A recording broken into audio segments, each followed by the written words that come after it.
And the flame returns, Kane unmasking, and the story behind it. So welcome back to my channel, and again this is Mikeratto, and welcome to our new topic, which today it will include the WWE Superstar Kane. Well, we have wrestling topics here on our channel, so what are you going to do? Just subscribe, like, and comment down below for more videos, and check on the wrestling topics playlist to see more of these certain topics. So we will discuss from late 2002 run of Kane, which he returned with the half mask, up to his unmasking, and up to WrestleMania 20 if we can put it all in this episode. So guys, I hope you all subscribe, and here we go with our video. So well, Kane returned in 2002 after being injured like for months, and he returned with a new mask. This time, well, he didn't wear his full mask, he wear a mask that exposes his nose and his mouth, which is a half mask. And from their point on, well, he actually uses the slow chemical song. Though we are aware that he used this once during his full mask persona before he actually went out with an injury. So well, Kane is also one of the most over people in 2002. What do I mean by over? Well, people are actually cheering for him loudly, and they were all over for him. And like, I think he was either the third or the second person who is the biggest babyface on Raw, except for Shawn Michaels and RVD and Kane. I think they are the top three babyfaces on Raw by that time. Well, also these three, well, they have a similar person of feud in their heel side, and that's the world champion Triple H. Well, Kane returned in 2002, and well, he did some program left and right. Though yeah, we will also remember his tag team run with Hurricane, with RVD, with him winning a fatal 4-way TLC match. So yeah, he has a lot of moments. And well, he had a small reunion with The Undertaker at Royal Rumble 2003, which I think this was the only time that we saw Half Mask Kane and American Badass Undertaker on the same ring. So yeah, but they have a segment on 2002, I think on No Mercy, before they got their respective title matches. In this half-mask type time of Kane, well, he won Tag Team Championship with RVD and the Hurricane.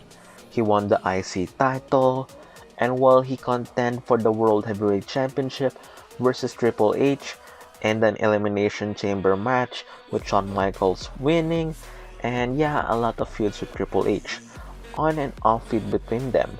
And yeah, he was also in Midgard division, in the tag team division specifically, as I told you before. So yeah, that was his run for most of his half-mask run. Though we will not elaborate on the Katie Vick story and all of that stuff because well, people doesn't like that storyline, so let's not talk about that. So well, what happened to this half-mask Kane? Well, Kane and Vince McMahon decided to actually unmask Kane. And well, for Kane, for the man himself who's portraying the persona, he wants to portray a lot of his emotions in the ring. That's why, well, they decided to unmask him in a title versus mask match, which obviously Triple H won. And in that match, well, it was revealed that Kane has scars. But at the next week episode of Raw, well, it was actually more of the scars are in his mind. It is instilled on his mind, all of the trauma before. So yeah, and he start on going to a rampage like his 1997 self. He's more of a monster more than ever when he unmasked. When he was wearing that half mask, well, he was a babyface, and sometimes he goes on a rampage, but it's not on a daily basis. It's more of, well, just like most of his time, well, sometimes he can be easily beat with a roll-up depending on how the storyline made him to do. So yeah, and when he returned to this half-masked monster, he looks unbeatable at that time.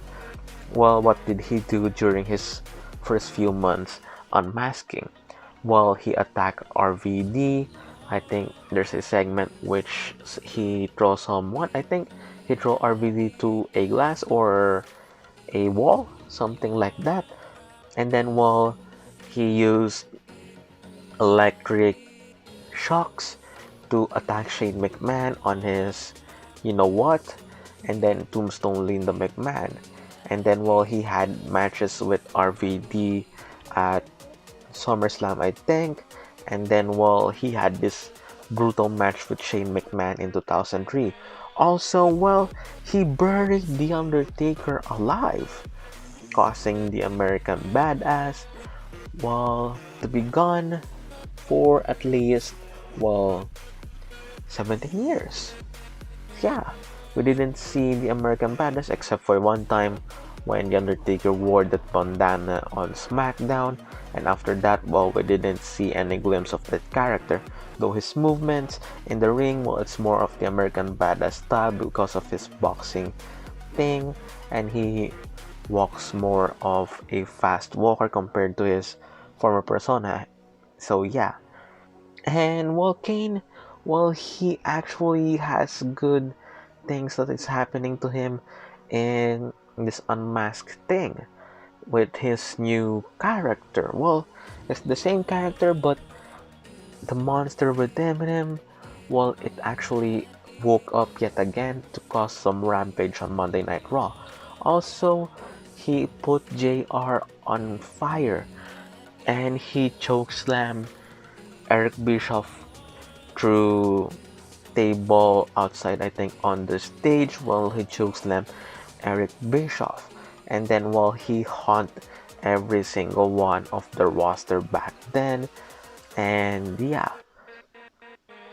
so while he also contend for the world title, but unfortunately for him, well, there's guys like Triple H, Goldberg, who is more on the world title side. And yeah, people say, well, you can put the title with Kane in this time or in his half-mask time.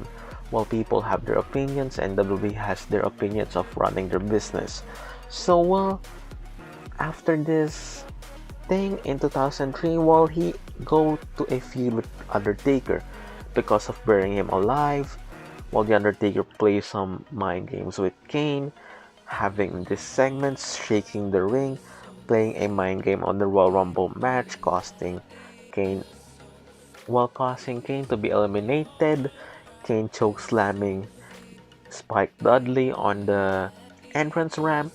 Yeah, and also well they had segments, the casket on the ring, the ashes, ring shaking, the ring side actually raining, so on and so forth. And then when the Undertaker returned, well, he squashes Kane at WrestleMania. So what does that mean for Kane's character? Well, instead of a follow-up for the feud, well, because the feud is actually long, if you think about it, The Undertaker returned for WrestleMania only, and well, he goes to SmackDown. And Kane, well, he did some other feuds for Raw. Well, he was inserted in a feud with Edge, with a feud with Matt Hardy and Lita for the time being. And yeah, well, Kane actually had a storyline with Lita, being the father of Lita's child, and then later on a face turn for Kane. And yeah, this storyline with Matt Hardy and then Edge and Lita having their real life relationship while actually being recognized by the crowd, and due to Matt Hardy's doing on the internet, that's why the people turned on Lita, and then while Lita turned heel, and then Kane, well, he was put on a tag team division in 2005 with the Big Show. So yeah, that's it for the summary. Well, yeah, I know that I said that it will be more on WrestleMania 20, but I did some summary up to 2005.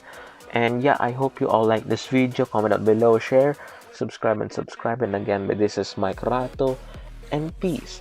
And also, I hope you watch my videos on the wrestling topics playlist. And also, if you see the Titantrons are deleted in my channel. Thank you for watching, and subscribe, like, comment down below, and subscribe. Peace.